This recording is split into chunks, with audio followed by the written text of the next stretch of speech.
លឹងលើ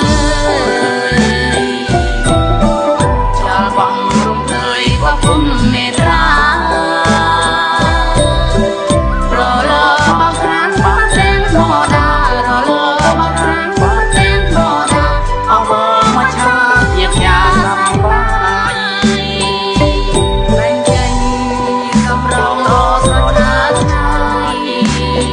អើយគុណមិនណាយគុណមកចាចិត្តមិនរសាយនោះនេះទាំងឡាយ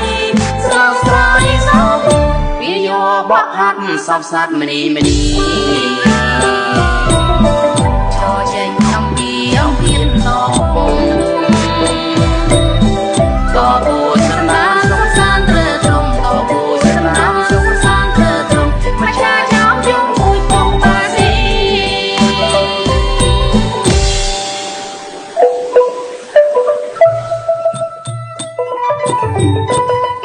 ។